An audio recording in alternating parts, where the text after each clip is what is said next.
TIAA is on a mission. Why? Because 54% of Black Americans don't have enough savings to retire. So in collaboration with big-name artists like Wyclef Jean, TIAA released Paper Right, new music inspiring a new financial future. With 100% of streaming sales going to a nonprofit that teaches students how to invest. Stream Paper Right now and help close the gap. Addiction is not a habit to break, it's a wound to heal. So that's where the heart side of it comes in. Okay. We've talked about alcoholics. It's kind of like, an alcoholic has a moment, you know what, I'm done drinking. That's my last drink. And they pour all their booze down the drain. Takes away that opportunity. But it doesn't deal with why they had to drink in the first place. Hi, and welcome to Deep Leadership. I'm your host, John Rennie. Well, I hope all is well with you today. It is another beautiful day here in North Carolina, and this episode is brought to you by our sponsors, Inner Switch, 7 Timeless Principles to Transform Modern Leadership, a new leadership book by Susan Freeman. This episode is also brought to you by Jeremy Clevenger Fitness and the Sasquatch Flag Company. All of these sponsors help me bring these shows to you each and every week, so I encourage you to click on their links below and check them out. I have another great show lined up for you today, but before we get started, I just want to remind you to check out the leadership books I've written on either Amazon or my website, johnsrennie.com. This year, I'm offering a new way to purchase all of my books for a discount. I've bundled the books into what I call the Qualified Leadership Series, and you get all 3 books for 15% off the individual prices. This offer is only available on my website, so check it out if you're looking to step up your leadership game this year. Also, I wanted to remind you that Deep Leadership is ranked as a top 100 management podcast in the U.S. and in the U.K., and I wanted to thank each and every one of you for listening in each week and sharing these episodes with your friends. You have helped this podcast grow into a top-performing show, so thank you very much. Well, that is it. Today we're going to be talking about overcoming addictions so that you can become the leader you were meant to be. My guest is Timothy Reigle. Tim has helped hundreds of men overcome addiction to porn and sex, save their marriages, and become better leaders in their homes, work, and in their communities. Porn addiction is not something people openly talk about, but Tim helps us understand why it's a major problem for men today, and he helps us understand how this addiction can be overcome. This episode is primarily for our male audience, but everyone will get something out of it. This was an eye-opening and candid conversation that needs to be heard. So, are you ready to dive in? Let's get started.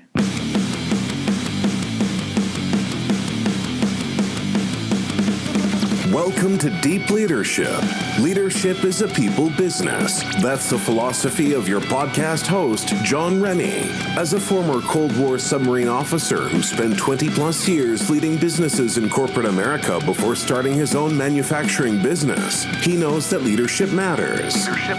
Are you ready for some real-world, actionable advice from John as well as his expert guests? I'm ready. The show starts right now. Welcome to the Deep Leadership Podcast. Today I'm joined by Timothy Reigle. Tim is the founder of Into the Wilderness, a ministry dedicated to helping men transform their lives by renewing faith, re-energizing families, and restoring masculinity. He is the author of the book, Living Porn-Free, 10 Steps to Recovery, Redemption, and Renewal. As a coach, he has helped hundreds of men overcome addiction to porn and sex, save their marriages, and become better men. Tim is also a licensed funeral director, a chaplain, a worship leader, and more importantly, a husband and father. I am excited to have him on the show to talk about how men can cast aside their addictions, weaknesses, and complacency so they can become the leaders, husbands, and fathers their families, churches, and workplaces and communities need. So, Tim, welcome to the show. Thanks for having me, John. I'm excited to be on. Yeah, this is an interesting topic. We've talked a lot about different addictions that affect leaders. We've talked about affairs and how they derail leaders and pastors in past episodes. But this one's interesting because it is something that is so prevalent in our society, and men can get distracted and kind of get off their game when they fall into this trap. So that's kind of what I want to start off talking about, which is what are some of the addictions you help men through? How big is the problem in America today, and how do these addictions derail men? Yeah, what I do is I help men who are struggling with porn addiction, with sex addiction, with even, device addiction and dopamine addiction is a lot of what it is, guys, just escaping through those sort of things. After overcoming my own addictions, to porn, to sex and affairs and all those sort of things that almost destroyed my family and my marriage. Thankfully, I was able to overcome those with the help of some mentors and coaches and pastors, and was able to turn my life around and become the man and leader that God wanted me to be. This is one of those things that kind of hides in the background. It doesn't get talked about very much, and anywhere really, amongst men, amongst churches and workplaces, or even in the mental health and counseling communities. It doesn't get talked about. But it's kind of slowly eating men away from the inside. And it's not as obvious and doesn't get the attention, that alcoholism does, or drug addiction. Yeah. Or even gambling and things like that. It doesn't get that attention because one of the things is it's so easy to hide. And that's the major problem. The other one is it's not as, it's still a taboo topic to a lot of people. But so many men are dealing with this. There's been studies that have been done that say that, some in certain age groups, somewhere up to 2/3 to 70% of men are addicted to porn, and especially young men. So even if leaders now aren't dealing with it that are older, the next generation of leaders, chances are those young men and even ladies to a greater extent, but I work primarily with men, are dealing with this. And so it's destroying families, destroying marriages, relationships. Men are dealing with depression, anxiety, things like that, which conventional wisdom and the world wants you to think that porn helps with that, when it does the opposite. It increases the shame and increases the guilt. Men are spending hours doing this. They're having sexual issues when it comes to marriage, and they're in an active sex life that is destroying. And then it escalates. It's not just porn. It escalates into, affairs and all those other sort of things. And you've heard of men who have lost their careers, lost their jobs, lost everything over it because they ended up watching porn at work, or it escalated into an affair with a coworker or something like that. And it destroys. I mean, across the board, it just destroys everything. But it does that kind of silently from the inside out. Why do you think it's interesting that we talk about alcoholism or addiction to gambling or other vices sort of more openly? And we even talk about affairs. If you watch any movie or any TV show, there's always some sort of an affair happening, and that always ends up. But it seems as if that porn is something that is taboo to talk about. Nobody talks about it, unless you go to maybe a church where that's an active, discussion and concern, and they're making sure that's out in front, but you'd never hear it in polite society. It's something that's prevalent in our culture, but nobody talks about. Right. Yeah. And even, you mentioned churches. Churches haven't done a good job at dealing with this either. True. That is true. And maybe it's a little bit more openly discussed than obviously in a workplace. But it still is, it's still a taboo nature to it. And I think that's because of first of all, it's a sexual thing, and it's not a, I don't know what the right word would be, but it's not, you talk about affairs and stuff like that, like they show on TV shows, and, it's all dramatized and it's fun and exciting. There's nothing fun and exciting about this. It's you sitting alone watching other people have sex. Yeah. So that's probably why it's such a taboo topic. Because it's, like you said, it's a private thing, and it's not as public as like an affair or something like that. But it does, as you said, can derail careers, can ruin marriages, can really affect your life and distract you from being the best man you can possibly be. And I think that's the big thing there. One of the things I was going to ask you is, what are some signs that that a person, a leader, or someone in a family, how can they tell if they have a problem? What are some signs that they're having a problem? Sure. So one of the biggest problems is there aren't a lot of outward signs. It's not like other addictions where, if somebody's a major alcoholic, the people around them are going to know. Yeah. Yeah. This can be hidden for years. And you've heard of major leaders who have been brought down by this. So, but as far as the individual person, a lot of guys will recognize, hey, I'm spending hours doing this. Yeah. And it's like every day. I work with men who are watching porn 3-4 times a day. Oh, wow. So they're spending all their time doing this. They might have an issue with performance in the bedroom with their wives, that they're so ingrained to watching porn that they can't actually have real sex with their wife or with their girlfriend. One of the biggest things is the shame that comes along with it. They do this and then they're like, man, I'm this is terrible. Why am I doing this? What's wrong with me? And like, this is dumb. I just wasted all this time doing this. I feel like crap, but it perpetuates a cycle. So they'll feel like crap. So they go to porn because they think it'll make them feel better, but then it makes them feel worse. And then it just perpetuates this inevitable cycle. Yeah. It's interesting to think about, because you and I know a lot of guys that have gone, they don't drink anymore. So they've gone sober because they had a problem with alcohol, right? They were addicted to, whenever they're around alcohol, they overdid it, right? And it derailed them into who they were supposed to be. And so they went sober, right? I drink alcohol. I've never had a problem with any addiction to it or any, I enjoy it, but I don't really abuse it. And it's just like, that's the way it is with everything in my life. Like, I've gone to Vegas. I've pulled a handle or two on a slot machine, but it's not anything. It's not exciting to me. So I'm like, whatever. It's no big deal. Like, so do some men have more of an addictive personality that this dopamine cycle that they get into? And so how can they recognize when they have a personality that may be addictive to certain like these dopamine cycles? How can they recognize that? Yeah, and I think a lot of men are just naturally more predisposed to addictive type of behaviors and compulsive behaviors. And certain guys are at different levels. Like I said earlier, I work with guys, it's multiple times a day. Other guys, it's once a week or once a month, but it's still a problem for them. I think each man will recognize at some point, and they know deep in their heart, this isn't right. Yeah. And then they start seeing these things. What is this? This isn't adding anything to my life. It's taking away things from my life. I argue with a lot of people.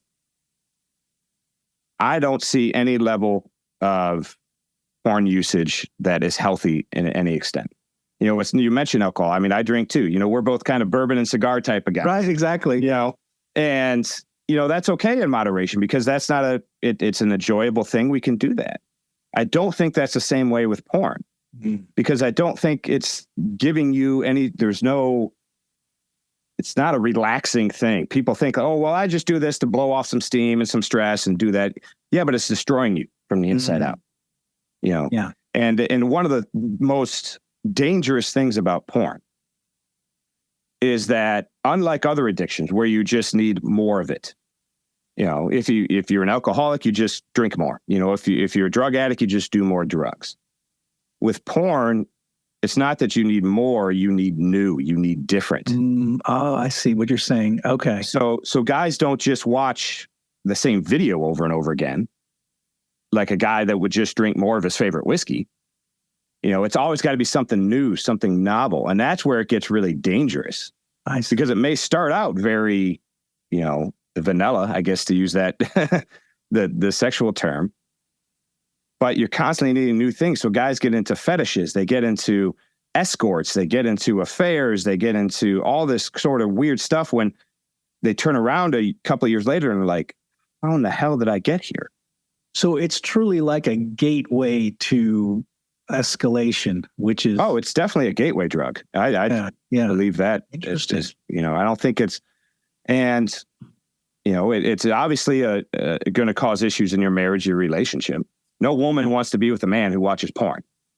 Yeah. That's a good point right there. And so it's kind of funny that you're right. So what are the men seeking? They're seeking, to be in a relationship, to have a normal sex life. And so when they do this, they derail that. And so they get caught in this cycle, and they don't end up becoming the man they were supposed to be, the husband, the father, the leader they were supposed to be. They're kind of derailed, right? Is that what the biggest challenge with Absolutely. Yeah. They think it will enhance their regular sex life. Yeah. When it really, it can destroy it. Wow. Because men they watch enough porn that they prefer that. Yeah. Or they get erectile dysfunction. One of the things I point out a lot. Back in the day when all these ED meds came out, the Viagra, the Cialis, all these sort of things, the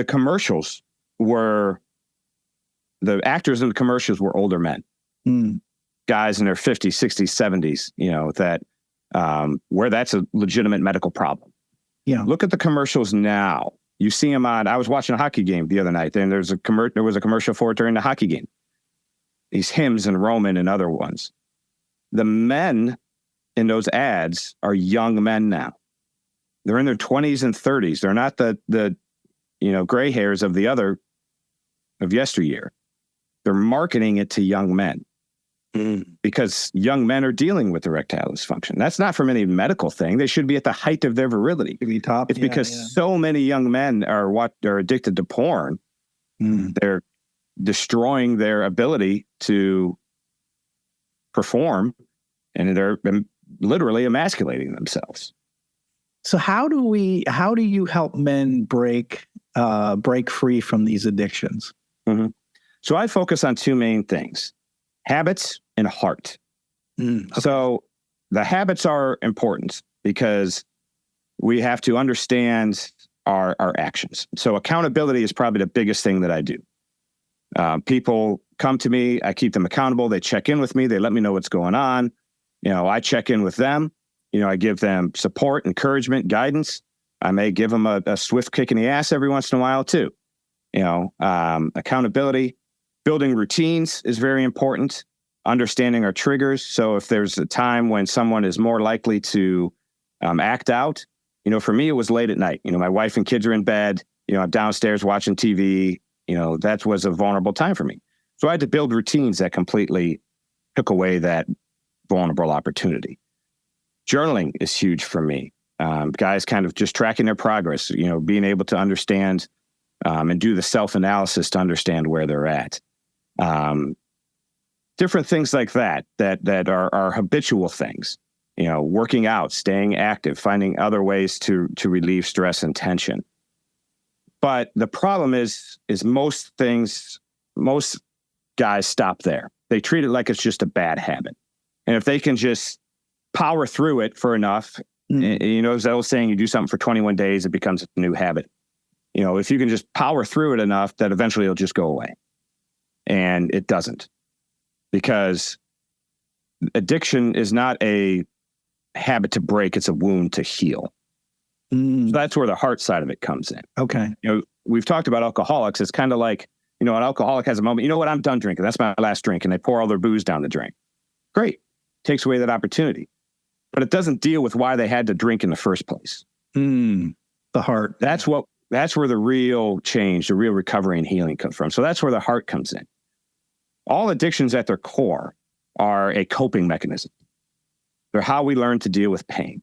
Yeah. How we learn to deal with that. And that's what I always say. Porn addiction isn't about pleasure. It's about pain. So there's things in guys' lives that often happen. Some of them are major. I work with a lot of men who have sexual abuse, physical abuse, death, divorce, things like that. But just as many don't. But there's events in our lives that wound us. And we learned often in our adolescence, because that's when this starts, that they can run away to porn and sex to deal with it. And it just gets a hold of them, and that's how they cope. So we have to go dig deep and figure out what those core wounds are, what those hurts are, those pains are, and learn to deal with them in a healthy way. And that's where true healing comes from. We'll be right back after a quick word from our sponsors. Leadership skills are like any other skills. You need to practice them to get better at them. Best-selling leadership author John S. Rennie knows this. That's why he's written a new book called You Have the Watch. It's a guided journal for leaders designed to take you through an entire year of leadership training. By the end of the year, you will master 50 of the most important leadership skills. If you want to have a greater impact on the results and people in your organization, go to youhavethewatch.com and pick up your copy today. This episode is brought to you by Inner Switch, 7 timeless principles to transform modern leadership. Inner Switch is a new leadership book written by Susan Freeman, who was a guest on episode 215. In this book, Susan shows leaders how to draw their attention inward to enable them to be more present, clear, and connected. This process will help leaders transform working relationships from conflict-creating, stress-inducing reactive struggles into harmonious, effective, and responsive partnerships. I highly recommend this book for anyone looking to improve their leadership effectiveness in the high-stress environments where most of us operate. Inner Switch is available wherever great books are sold, and you can find out more at susansfreeman.com. This episode is brought to you by Jeremy Clevenger Fitness. As a high-performing leader, you know that leadership isn't about telling people what to do. It's about leading by example. And for most people, the one area that they're lacking when it comes to leading by example is their health and fitness. By improving your health and fitness, every other area of your life improves. But how do you get and stay fit as a busy leader? Well, you do what you've always done. You hire the best person for the job. Don't struggle on your own. Put Jeremy Clevenger on your team. Jeremy will work with you to take your physique, mindset, nutritional habits, and more to the next level with his step-by-step, all-inclusive coaching program. Now, I've worked with Jeremy for the past year, and I'm in the best shape of my life. If you want to step up your game, reach out to Jeremy at apexperformancesystems.com to find out more and get your initial consultation scheduled with him today. This episode is brought to you by the Sasquatch Flag Company. The Sasquatch Flag Company is a family-owned business in New England that builds hand-carved American flags from seasoned white pine. Each flag is hand-built, and each star on the flag is hand-hammered and chiseled. No two flags are alike. They offer a variety of flag designs to honor the police, military, firefighters, dispatchers, and search and rescue personnel, to name a few. These stunning handmade flags look great in an office, a studio, the back porch, or above the fireplace mantle. They make the perfect gift for the veteran, first responder, or patriot in your life. Now, I love these flags, and I've been giving them as gifts for years, and I was a customer long before they became a sponsor of the show. I can't recommend them enough. So if you're looking for that perfect, uniquely American-made gift to give away, or if you want to treat yourself, go to sasquatchflags.com and get your order in today. You know, you're a chaplain, a worship leader, and I was just, curious, how much does your faith play into your desire to help men and your desire to become the best, man, husband, leader that you can possibly? How much does faith play into your life? It's everything. I mean, my faith is the guidepost for everything that I do in my life. It's not just a part of my life. It is my life. The Bible is the example of everything that we need. So when I'm helping other men, it's because God put me through this, and this is my mission. This is my mission field. He said, this is the path you took. You're going to learn from this, and you're going to be able to help others do that. And it's not that I'm just a stuck-up, prudish Christian that doesn't want people to have fun. No, I've already gone over all these terrible things that porn does to you. Yeah. It's not a religious issue. But your faith will help you through it. God will give us the strength. God will help us heal those wounds. God will give us a way out. He will guide us. He will teach us. He will love and support us, encourage us, and forgive us. A lot of these guys and myself have done horrendous things. I've been unfaithful to my wife. I've had to sit there with my kids and talk to them about what I was doing. The Lord forgives us for all that. We're never too broken. We're never too damaged. We're never too far gone. And so that's where my faith comes in. And it gives me that strength and that forgiveness. And it's also like I said, it's a guidepost. We hear a lot in kind of the Twitter world and all those things about all kind of your traditional masculinity and all those types of things. And we talk about that a lot in the Fraternity of Excellence that we're a part of as well. But traditional masculinity doesn't work because it's traditional. It works because it's biblical. Everything that we talk about, men being the rock, being the leaders in their families, in their churches, in their communities. Yes, that's traditional, but that works because that's God's plan for men. And that's how God designed men to be. So that's where the faith comes in. It's my guidepost for everything that I do and am. And anything that it's interesting because, we're talking about porn addiction and just in anything in your life, anything that takes you off point, anything that can distract you from your mission and what you were meant to be. We often talk about a North Star, that most leaders have a North Star that's guiding them. For me, for most of my corporate career, was turning around struggling manufacturing plants. That was my North Star. Everything I was doing was focused on that. But anything could sideline me from that can prevent me from doing my what I was put on earth to do.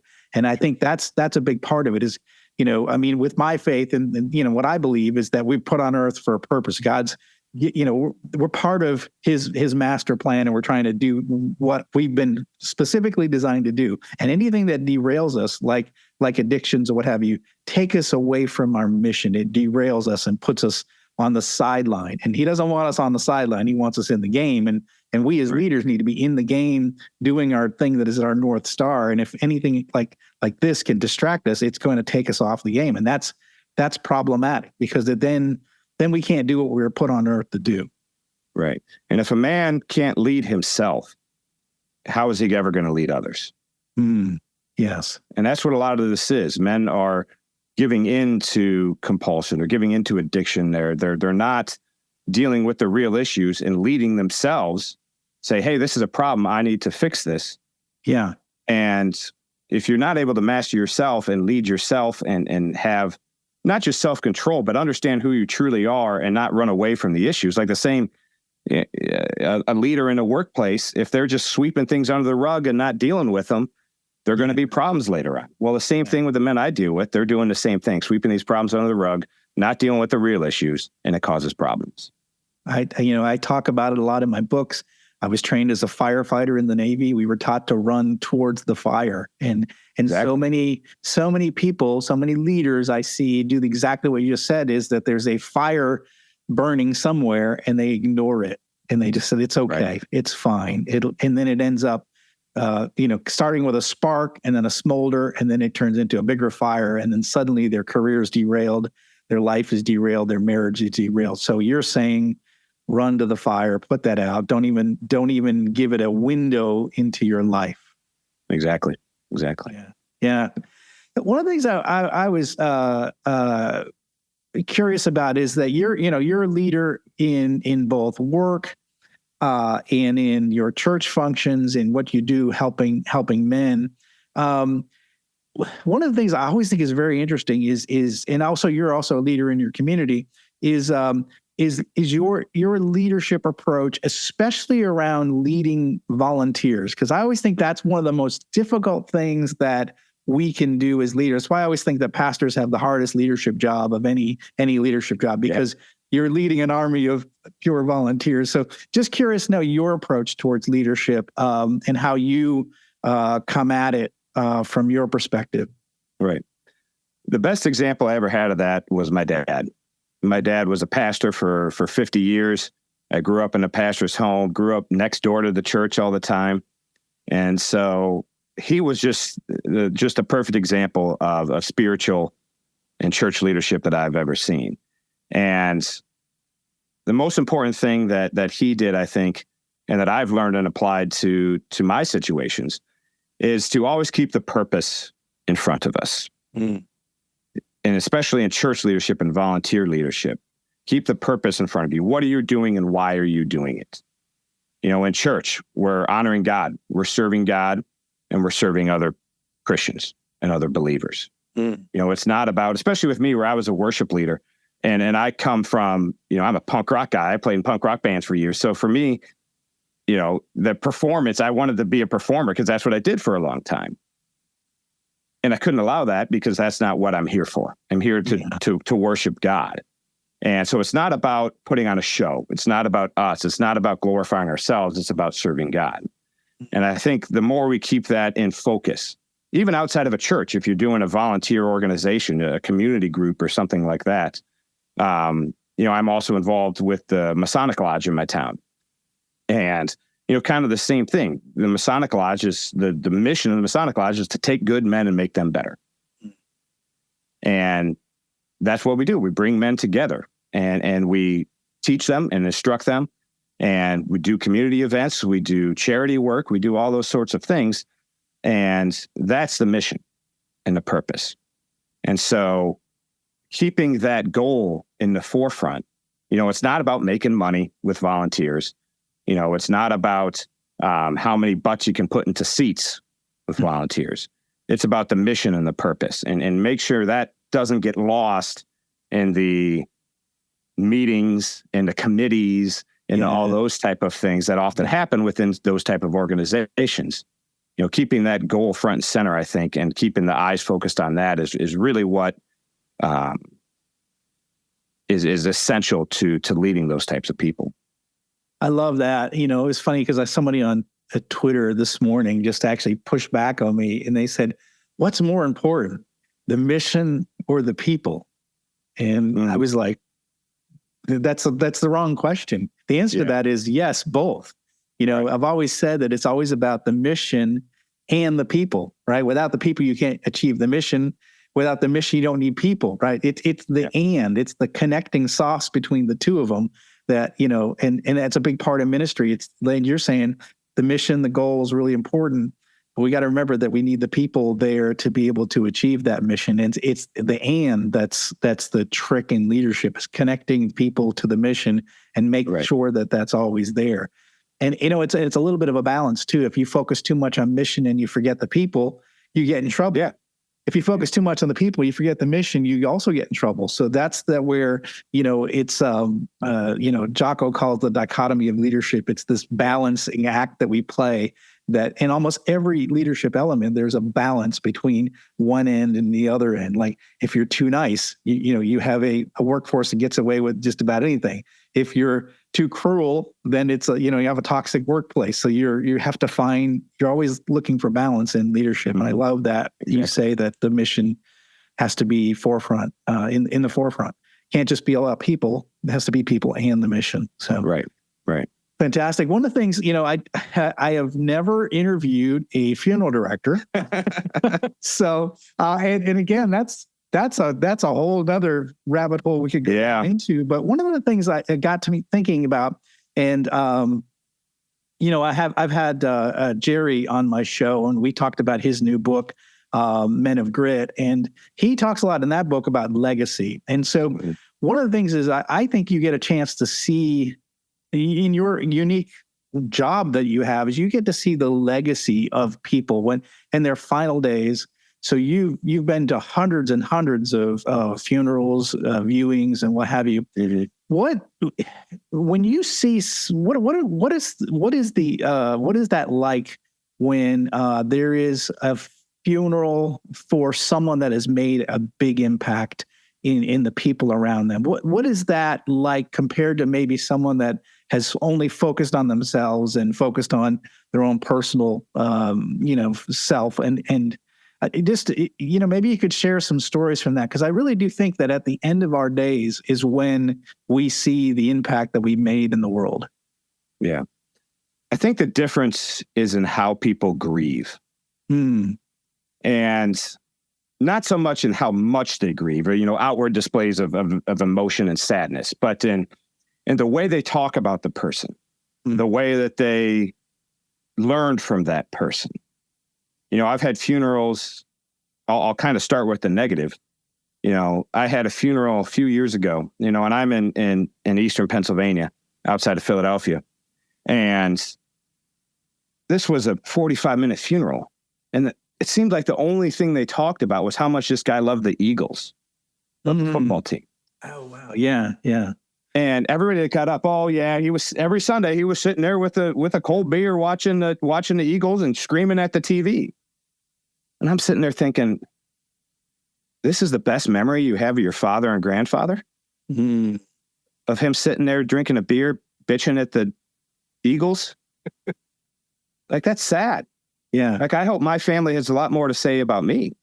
Yeah. When I'm gone. Versus the other side of it, where I've had funerals where people get up and they say, I remember, Pop taking me out for my first hunting trip. And I was scared, and he was there and encouraged me and brought me along with it. He taught me this. He spent time with me. He came to every one of my Little League baseball games. Yeah, he worked hard. He was proud of what he did. And he did all these things. But he was a husband and a father and family first. Mm-hmm. And I think that's the difference. No one cares at your funeral how many hours you worked. No one really cares how much money you made. What they care about is that legacy that you left. They care about how you made them feel, how you showed them love, the memories that you made with them. That's what matters. Those relationships matter. Jobs end. You drop dead, your employer will be having an ad in the paper the next day. The money can be gone in a heartbeat. But the relationships, the things you teach people, the memories that you make with them, the lessons they learn from you, and just your presence as a husband, as a father, grandfather, leader, that stays with people through the rest of their lives. And that's the legacy that rings down through multiple generations. Mm. Yes. Yeah. And I think that we often don't think about legacy. We are, like you said, busy with the day-to-day, right? Trying to achieve whatever goals we're chasing and the hours we're working and and we, living for the weekend, whatever, but we ignore those people in our lives and those relationships in our lives. And at the end of the day, people remember says, oh yeah, Dad was sitting on the couch watching the Eagles, or the grandpa or whatever, and not those memories and the impact that they had and how they made you feel. I think that's powerful. I always think too, I've read somewhere it's like, can you think of who are the 6 men who are going to carry your coffin? Who are your 6 friends who are going to carry your coffin? And, and do you have a deep relationship with those 6 people, and it's hard. I would say I probably don't have a deep relationship with 6 people.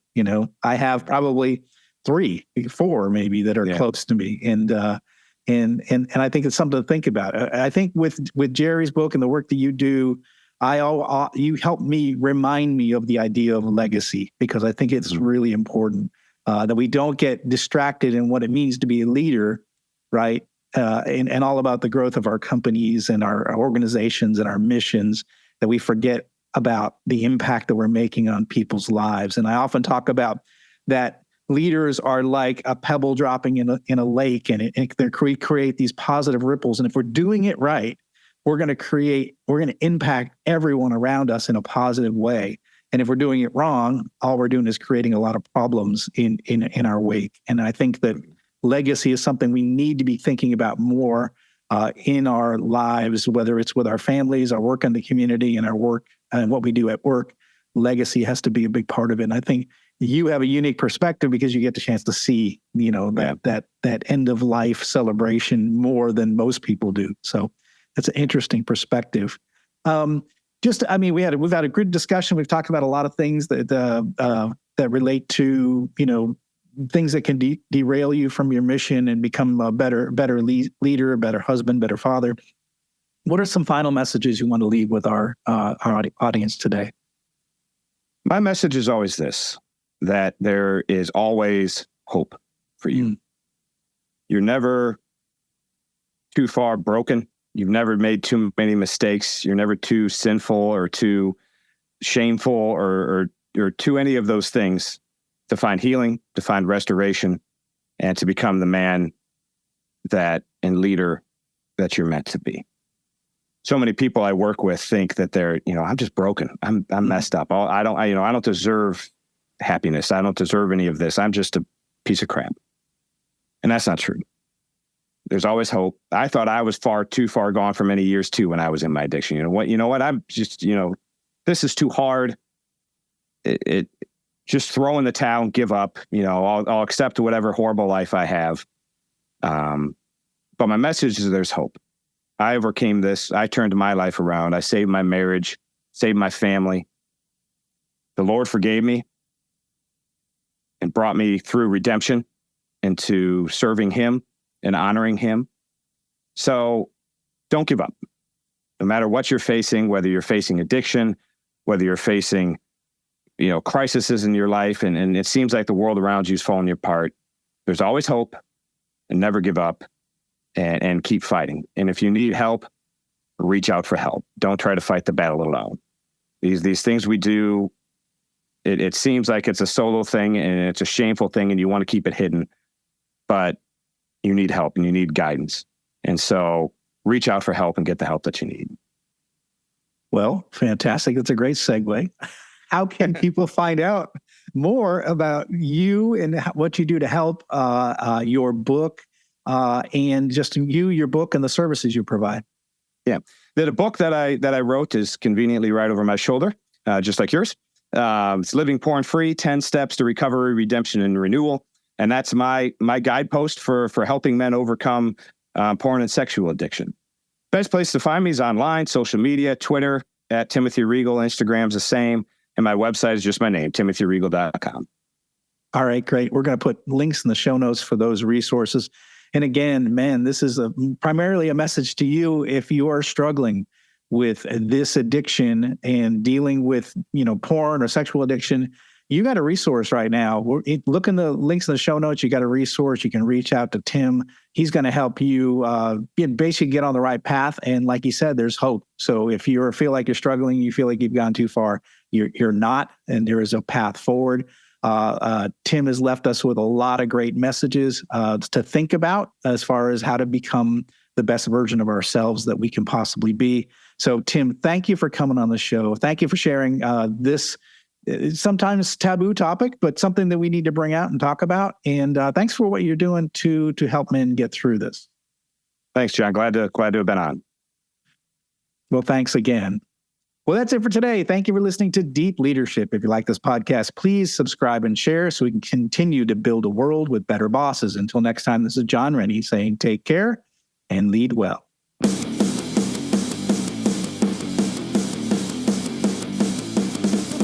Thank you for listening to Deep Leadership. Thank you. Thank you. Thank you, thank you, thank you for all you do. We hope you enjoyed today's episode. For more information and updates, please visit our website at www.deepleadershippodcast.com or johnsrennie.com. Until next time, take care.